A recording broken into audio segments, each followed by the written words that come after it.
Antes de comenzar el video, queremos darte una información importante. Este canal necesita tu apoyo para seguir compartiendo historias increíbles sobre los eventos que marcaron el pasado. Si te apasiona la historia de la Segunda Guerra y los relatos heroicos de resistencia, te invitamos a suscribirte ahora y activar las notificaciones. Tu ayuda es fundamental para que sigamos trayendo contenido de calidad. Gracias. Stalingrado no era solamente una ciudad, era un símbolo, un punto en el mapa que se convertiría en el epicentro de una de las batallas más intensas y decisivas de todo el conflicto. Ubicada a orillas del río Volga, Stalingrado no solo representaba una posición estratégica para el avance hacia los recursos del sur, sino que también llevaba el nombre del líder soviético, lo cual añadía un valor político y moral incalculable. En el verano de 1942, miles de soldados comenzaron a marchar en dirección a ese objetivo, convencidos de que su avance sería imparable. Pero no sabían que lo que les esperaba no era una victoria rápida, sino un infierno urbano que se prolongaría durante meses. Las primeras bombas cayeron sobre Stalingrado en agosto de 1942. En cuestión de días, la ciudad se convirtió en un desierto de escombros, humo y fuego. Los barrios residenciales fueron arrasados, las fábricas convertidas en ruinas y los hospitales desbordados. Los civiles, atrapados en medio del caos, corrían sin rumbo, intentando escapar del rugido de los aviones y del estruendo constante de las explosiones. No había refugio seguro. La destrucción era total, pero no significaba rendición. En medio de ese escenario apocalíptico surgió la resistencia soviética. Al mando del general Vasily Chuikov, las tropas encargadas de la defensa urbana tenían la orden de no retroceder ni un solo paso. La consigna era clara. Stalingrado debía resistir hasta el último hombre. Era una lucha casa por casa, habitación por habitación, escalera por escalera. Los soldados del Ejército Rojo se atrincheraban en los restos de los edificios, esperando el momento de repeler cada nuevo ataque. La fábrica de tractores, la planta Barricadi y la fábrica Octubre Rojo se transformaron en fortalezas improvisadas. Allí, entre tornos, máquinas oxidadas y pasillos llenos de humo, los combatientes soviéticos se enfrentaban diariamente a fuerzas muy superiores en número y equipamiento. Pero lo que les faltaba en armas lo compensaban con determinación. A lo largo del frente urbano, los francotiradores se convirtieron en leyendas. Desde los pisos superiores de edificios destruidos, vigilaban los movimientos enemigos con paciencia infinita. Uno de ellos, Vasily Zaitsev, se volvió famoso por su precisión y por infundir temor a quienes se aventuraban demasiado en las calles abiertas. Su figura fue clave en el ánimo de las tropas, y su historia se convirtió en símbolo del ingenio y la resistencia bajo las condiciones más adversas. El invierno comenzó a caer sobre Stalingrado, congelando los escombros y endureciendo aún más la lucha. Las temperaturas extremas sumaban un nuevo enemigo. El frío cortante que entumecía los dedos, congelaba los suministros y convertía cada noche en un desafío para sobrevivir. Pero ni siquiera el invierno detuvo la lucha. En las trincheras heladas, bajo la nieve, los soldados cavaban refugios improvisados y compartían el poco alimento que llegaba desde la otra orilla del Volga. La ciudad, o lo que quedaba de ella, era un laberinto de humo y muerte. Los tanques, imposibilitados de maniobrar entre los escombros, quedaban atascados. Las unidades de infantería se perdían en el caos urbano, donde cualquier sombra podía ocultar un enemigo esperando con un cuchillo, una granada o simplemente con sus manos. La línea del frente ya no existía como tal. La ciudad entera era el frente. Mientras tanto, en Moscú se seguía la batalla con ojos expectantes. La resistencia en Stalingrado no era solo una cuestión militar, era una prueba del espíritu del pueblo. En las radios se transmitían mensajes desde el frente, palabras de aliento, nombres de héroes caídos y gestos de valentía. La población civil enviaba cartas, paquetes y plegarias. La ciudad se había convertido en el símbolo de una lucha mayor, la lucha por la supervivencia misma de una nación. El tiempo pasaba en Stalingrado, pero no traía paz. Cada amanecer significaba otra oportunidad para resistir, y cada noche era una nueva prueba de coraje.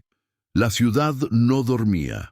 El sonido constante de disparos, explosiones y gritos hacía imposible cualquier descanso real. Los combatientes, con la piel cubierta de hollín y las ropas congeladas por la humedad, se movían como sombras entre ruinas.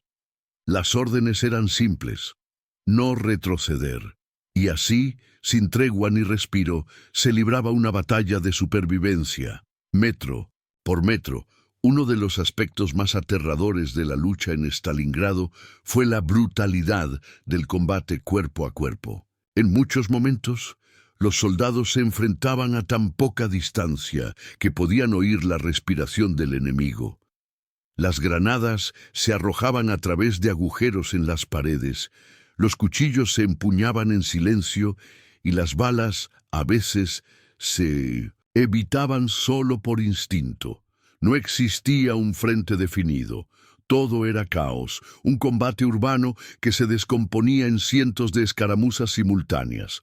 La estación de tren, las alcantarillas, los sótanos, incluso los huecos de escaleras se transformaban en campos de batalla improvisados. Las líneas de suministro se cortaban a diario, lo que obligaba a los soldados a racionar cada migaja de pan y cada sorbo de agua.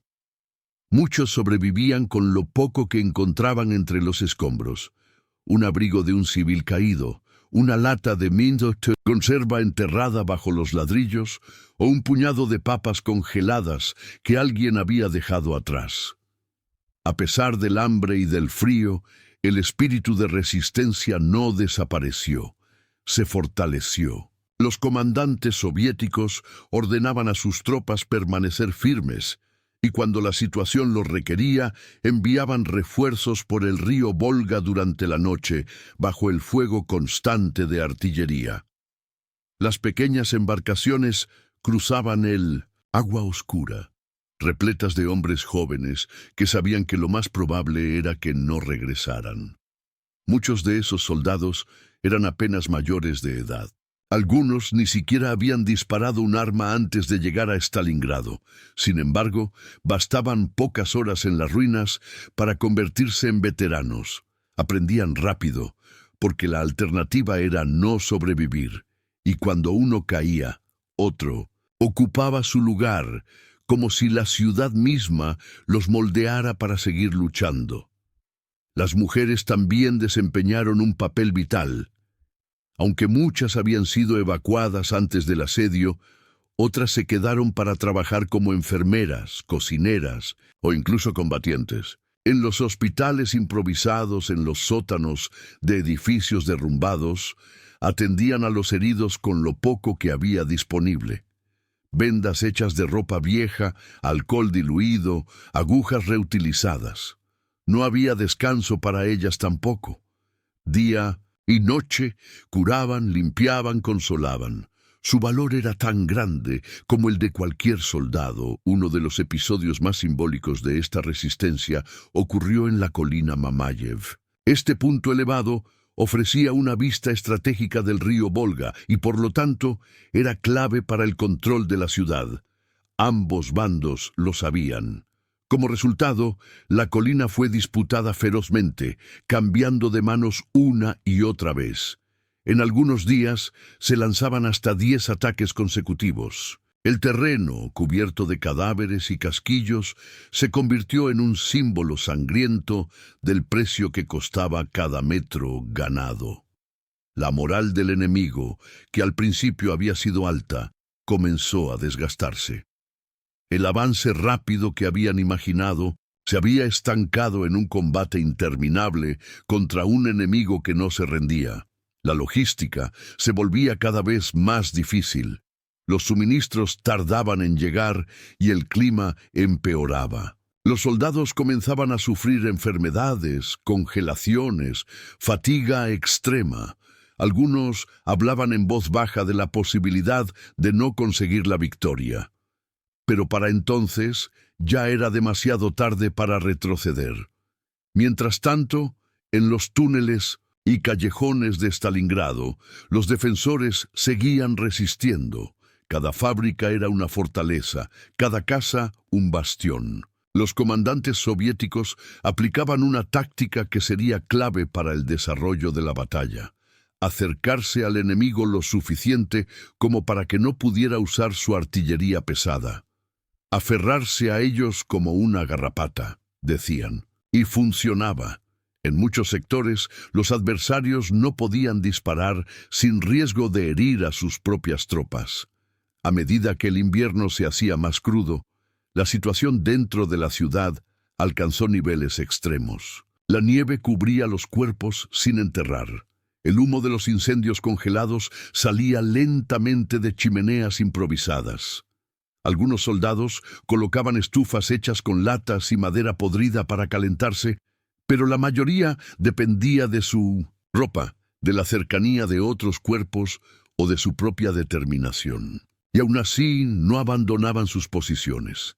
La ciudad entera se convirtió en una trampa. Cada pasillo ocultaba una sorpresa mortal. Cada ventana podía albergar un francotirador. Los defensores, muchos de los cuales no eran soldados profesionales, sino trabajadores, estudiantes, granjeros y técnicos, demostraban una capacidad de adaptación y resistencia que desconcertaba a sus enemigos. Nadie imaginaba que una ciudad destruida pudiera luchar tanto. El general Chuikov, desde su cuartel general enterrado en los escombros cerca del Volga, coordinaba las defensas con firmeza. Su liderazgo fue decisivo. Sabía que no podía contar con grandes refuerzos, por lo que optó por aprovechar el terreno. Convertía cada ruina en un punto de defensa, cada túnel en una vía de contraataque, cada sótano en un escondite letal. La ciudad se convirtió en un tablero de ajedrez, donde los movimientos no seguían reglas, pero cada decisión podía inclinar la balanza. Y aun cuando las condiciones parecían insoportables, la esperanza persistía.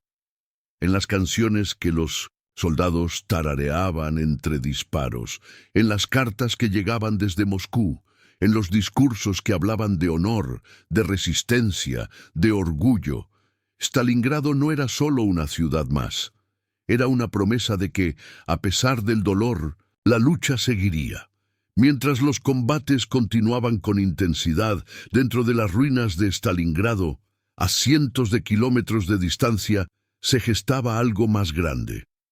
El mando soviético, observando el sacrificio extremo de sus tropas en 1910, la ciudad comenzó a elaborar un plan que cambiaría el curso de la historia. No se trataba solo de resistir. La resistencia por sí sola no bastaría. Era el momento de preparar una respuesta. Durante meses se recolectó información sobre las posiciones enemigas alrededor de la ciudad. Se estudiaron sus rutas de suministro, la disposición de sus divisiones y las debilidades de su despliegue. La batalla urbana había obligado a sus fuerzas a concentrarse dentro de Stalingrado, dejando los flancos defendidos por unidades menos experimentadas. Esa vulnerabilidad sería explotada. El alto mando soviético decidió lanzar una operación de pinza para rodear completamente a las fuerzas enemigas en Stalingrado. Esta maniobra, que luego sería conocida por su nombre en clave, involucraría a cientos de miles de soldados, miles de cañones, tanques y camiones. Pero nada de esto podía parecer sospechoso. Debía hacerse en secreto, mientras en Stalingrado continuaban los combates más feroces.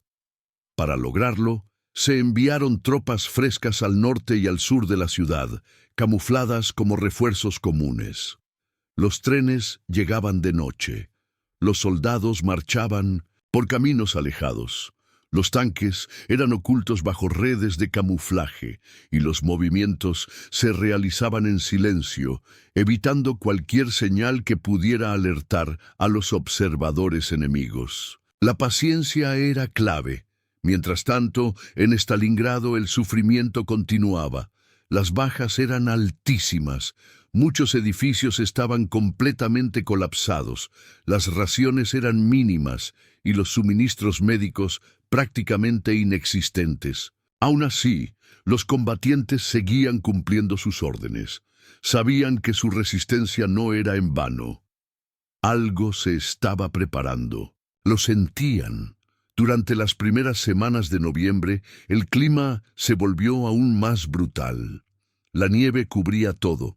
El viento helado cruzaba las calles destruidas como cuchillas invisibles. Y sin embargo, eso también jugaba a favor de la resistencia.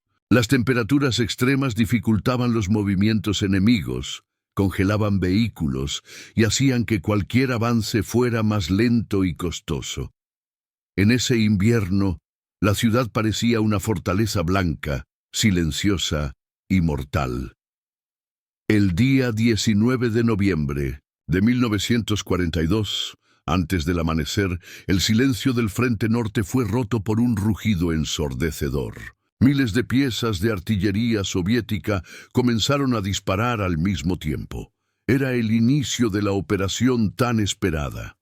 Desde las estepas nevadas, divisiones enteras comenzaron a avanzar, con tanques al frente y la infantería detrás. Su objetivo, rodear la ciudad desde ambos flancos y sellar el cerco. La sorpresa fue total. Las unidades que custodiaban esos sectores no estaban preparadas para una ofensiva de esa magnitud. En cuestión de horas, se rompieron líneas defensivas enteras. Los caminos se convirtieron en corredores de retirada caótica. Algunos intentaron resistir, pero fueron rápidamente superados. El avance fue rápido, coordinado y decisivo. El 20 de noviembre, un segundo ataque comenzó desde el sur, replicando la maniobra. Las tropas soviéticas, bien organizadas, sabían que debían cerrar el anillo lo más rápido posible. El 23 de noviembre, ambos frentes se unieron cerca de la localidad de Kalach. El cerco estaba completo. Decenas de divisiones enemigas, junto con su equipamiento y su liderazgo, quedaron atrapadas dentro de Stalingrado. La situación había dado un giro total. La noticia del cerco se esparció rápidamente. En Moscú se celebró con prudencia. En el frente, los defensores de Stalingrado sintieron por primera vez que el sacrificio de tantos días no había sido en vano. Ahora no se trataba solo de resistir. Se trataba de mantener la presión, evitar que los atrapados escaparan y desgastarlos, poco a poco hasta que se rindieran o fueran destruidos. Dentro del cerco la situación cambió radicalmente. Lo que antes era una ofensiva se convirtió en una lucha por sobrevivir. Las líneas de suministro fueron cortadas. El alimento escaseaba. La munición se reducía. Los heridos se acumulaban. Y el invierno, implacable, no daba tregua. Cada día era una nueva carga para los que estaban atrapados en el interior de la ciudad. El mando del otro lado intentó enviar ayuda desde el exterior, pero las condiciones del terreno y la resistencia soviética hacían que cada intento fracasara. Se recurrió a suministros lanzados desde el aire, pero eran insuficientes. No llegaban a todos los sectores y muchos de los paquetes caían en manos soviéticas. El cerco era demasiado sólido. Mientras tanto, la propaganda de ambos lados continuaba. Se hablaba de heroísmo, de deber, de fe, pero los rostros de los soldados en el frente ya no eran los mismos. En sus ojos, el cansancio y la desesperanza comenzaban a notarse. En sus movimientos, la lentitud del hambre y el frío. La batalla de Stalingrado, que alguna vez fue símbolo de poder ofensivo, ahora era un abismo del que no había salida, pero del lado soviético tampoco era fácil. Aunque la situación comenzaba a inclinarse, el enemigo no se rendía. Seguían combatiendo con ferocidad, intentando abrir un corredor hacia el oeste. Los enfrentamientos eran diarios. Las bajas seguían siendo altísimas. Cada victoria tenía un costo. El general Chuikov, aún en su cuartel bajo tierra, continuaba dirigiendo la defensa con precisión. Sabía que la presión debía mantenerse. Cada metro reconquistado debía ser asegurado. Cada calle despejada. La ciudad aún estaba dividida en zonas de combate, y la orden era clara: expulsar completamente al enemigo del territorio urbano. En Moscú, los informes eran cada vez más optimistas, pero nadie se confiaba. La historia aún no había terminado. La ciudad seguía ardiendo, seguía temblando, seguía luchando. El anillo alrededor de Stalingrado estaba completamente cerrado. Los intentos del mando enemigo por enviar socorro desde el exterior fueron cada vez más desesperados y menos efectivos. La nieve seguía cayendo con violencia, cubriendo los campos y congelando los caminos. Los camiones que intentaban acercarse quedaban atascados o eran alcanzados por la artillería. Los aviones que llevaban suministros eran recibidos por fuego antiaéreo y condiciones de vuelo casi imposibles. El cerco era como un puño de acero. Dentro de la ciudad, el panorama era desolador. Los soldados, atrapados en Stalingrado, vivían en ruinas, abrigados con mantas rotas y uniformes desgastados. La comida escaseaba hasta el punto de raciones mínimas. Algunos sobrevivían comiendo pan hecho con serrín o sopa de raíces hervidas. El frío no perdonaba. Las estufas improvisadas no daban abasto. Las enfermedades comenzaban a propagarse entre las tropas aisladas. El ánimo decaía y cada día era una prueba para el cuerpo y la mente. A pesar de la situación crítica, el mando enemigo seguía prohibiendo la retirada. La orden era resistir, mantener la posición a toda costa. Pero para muchos soldados, dentro del cerco, esa decisión significaba una sola cosa: no regresarían. El aislamiento, el frío extremo y la falta de alimentos transformaron a los combatientes en figuras espectrales, apenas reconocibles. El uniforme ya no se distinguía del polvo y la nieve. El rostro era una máscara de sufrimiento. Y aún así, algunos seguían luchando. El ejército soviético, por su parte, no aflojaba la presión. Día tras día enviaban mensajes para exigir la rendición.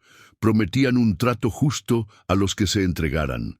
Pero la mayoría de los soldados atrapados no respondía. En parte por miedo, en parte por orgullo, seguían resistiendo, aunque cada día era más difícil. Desde el exterior se intensificaban los bombardeos. El sonido era constante, el cielo era gris y el suelo temblaba con cada impacto. Los civiles, que aún quedaban en la ciudad, sufrían igual o más. Muchos se escondían en sótanos destruidos, esperando que la batalla terminara. No había calefacción, ni comida, ni agua potable. Compartían su miseria con soldados heridos, con cuerpos sin enterrar, con el eco lejano de explosiones. Algunos escribían cartas que nunca llegarían, otros simplemente rezaban. La ciudad, una vez viva y llena de fábricas, era ahora un mausoleo congelado. En enero de 1943, el ejército soviético decidió lanzar el golpe final. Habían rodeado completamente al enemigo y ahora se trataba de eliminar los últimos focos de resistencia. Se organizaron ofensivas desde distintos puntos con un objetivo claro: dividir el cerco en sectores más pequeños, aislarlos aún más y obligar a la rendición por secciones. Cada ataque era meticuloso. No se trataba de destruir, sino de debilitar. El cansancio del enemigo era evidente. Los combates finales en Stalingrado fueron crudos. Las tropas defensoras apenas tenían municiones. En muchos sectores, el combate volvió a ser cuerpo a cuerpo, como al inicio. Solo que esta vez el espíritu era otro, ya no había esperanzas de victoria. La lucha era por orgullo, por obediencia o simplemente por no morir sin pelear, pero ya no había fuerza suficiente. Las calles estaban repletas de escombros y cadáveres congelados. En medio de este caos, algunos comandantes del lado cercado comenzaron a entender que el fin era inevitable. No podían comunicarse con sus superiores de forma efectiva. No llegaban refuerzos. Los suministros estaban agotados. Y cada día perdían más hombres. Algunos sectores empezaron a rendirse sin luchar. Levantaban trapos blancos improvisados y salían con las manos vacías, congelados, exhaustos. Los soldados soviéticos, en muchos casos, los recibían con un silencio solemne. No había celebraciones, solo fatiga. El mando soviético, sabiendo que la ciudad ya no representaba una amenaza, comenzó a negociar la rendición de los altos oficiales. Algunos se negaban, otros pedían condiciones, pero el tiempo ya no les favorecía. Finalmente, el 31 de enero de 1943, un grupo de oficiales fue capturado en el sector sur de la ciudad. La operación fue rápida, sin resistencia. La mayoría ya estaba resignada. El 2 de febrero, la rendición total fue aceptada. Stalingrado, después de más de 5 meses de combate continuo, estaba libre. La ciudad era un mar de ruinas, humo y silencio. Más de 90.000 soldados enemigos fueron hechos prisioneros, muchos de ellos en condiciones físicas tan críticas que no sobrevivirían al viaje fuera del frente. La batalla había terminado, pero la ciudad quedaría marcada para siempre. Los soldados soviéticos, al ver el resultado, no se regocijaron. Habían perdido a miles de camaradas. La victoria se sentía agridulce. Habían resistido, sí, habían logrado lo impensable, pero el precio había sido incalculable. Stalingrado ya no existía como ciudad. Era un símbolo, un recordatorio de hasta dónde puede llegar el espíritu humano cuando se niega a rendirse. Nieve aún cubría las ruinas de Stalingrado cuando cesaron los disparos. Las columnas de humo seguían elevándose desde los restos de fábricas destruidas, edificios derrumbados y puentes colapsados. El silencio, tras tantos meses de estruendo, resultaba irreal. Pero ese silencio no era de paz, era un eco de todo lo que había sucedido, un murmullo invisible de dolor, resistencia y memoria. Los soldados soviéticos, muchos de los cuales habían llegado a la ciudad cuando aún había calles, plazas y tranvías, apenas reconocían ahora el terreno. Lo que antes era un barrio, una estación o una escuela, ahora era solo una montaña de escombros cubierta de hielo. No quedaba nada intacto, ni estructuras, ni árboles, ni personas. Stalingrado, como ciudad, había desaparecido, pero su alma permanecía viva. Con la rendición final del enemigo comenzó una etapa de recuperación. Se construyeron hospitales improvisados para atender a los heridos de ambos lados. Los civiles que aún estaban con vida fueron evacuados lentamente. Los cuerpos sin identificar fueron enterrados con honor. Las calles, ahora sin combate, comenzaron a ser despejadas por equipos de ingenieros, soldados y voluntarios que sabían que lo más difícil aún estaba por venir: reconstruir. En Moscú, la noticia fue recibida con lágrimas y orgullo. El país entero había seguido esa batalla con el corazón en la mano. Durante meses, la resistencia en Stalingrado había sido motivo de esperanza, y ahora esa esperanza se transformaba en victoria. No una victoria fácil, ni limpia, pero sí una que marcaba un antes y un después. Stalingrado se había convertido en el símbolo definitivo de la capacidad de resistir ante cualquier adversidad. Desde ese momento, el mundo cambió su percepción. La resistencia soviética ya no era solo una fuerza defensiva. Había demostrado que podía enfrentarse a la maquinaria más temida y prevalecer, que en las ruinas de una ciudad podía florecer un nuevo espíritu de lucha, que el valor, cuando se defiende con convicción, puede convertir escombros en trincheras y el miedo en determinación. Los comandantes responsables de la defensa de la ciudad fueron reconocidos por su liderazgo. Vasily Chuikov, el general que había dirigido la batalla desde un búnker bajo tierra, se convirtió en leyenda.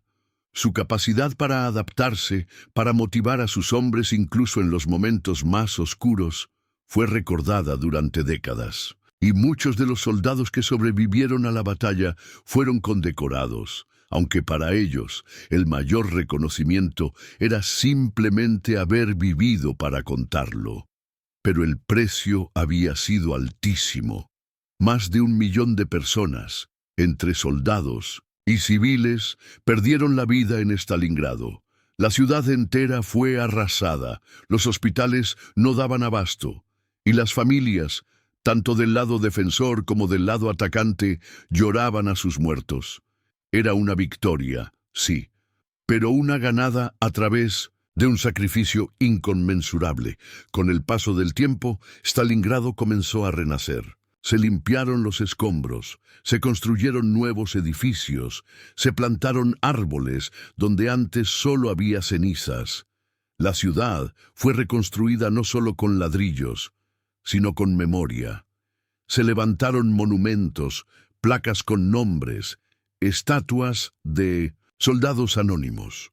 Uno de los más emblemáticos fue el monumento en la colina Mamayev, donde una gigantesca figura femenina sostiene una espada en lo alto, representando la llamada de la madre patria a la defensa de la libertad.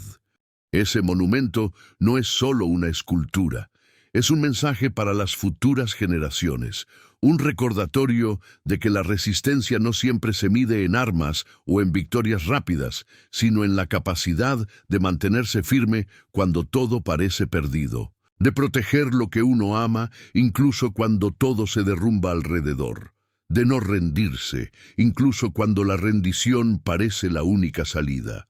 Stalingrado no fue una batalla más, fue un punto de inflexión. Desde su desenlace, la balanza del conflicto comenzó a cambiar, la confianza del enemigo se resquebrajó. Los pueblos oprimidos comenzaron a creer que la victoria era posible, y los defensores, fortalecidos por su triunfo, avanzaron con más determinación. La historia de Stalingrado inspiró a millones, fue estudiada, contada, analizada, pero sobre todo fue sentida. En los años siguientes, veteranos de ambos lados recordaron la batalla con respeto. Muchos coincidían en que nunca antes habían vivido algo así, en que la intensidad, el sufrimiento y el valor vistos en Stalingrado no podían compararse con nada más. Algunos se reencontraron años después, no como enemigos, sino como testigos de un capítulo que cambió el mundo. Hoy, cuando se habla de coraje, de resistencia y de sacrificio, el nombre de Stalingrado sigue resonando. Es la historia de una ciudad que no se dejó vencer, de un pueblo que, aún entre las ruinas, supo mantenerse de pie, y de una lucha que, aunque duró solo unos meses, dejó una huella eterna.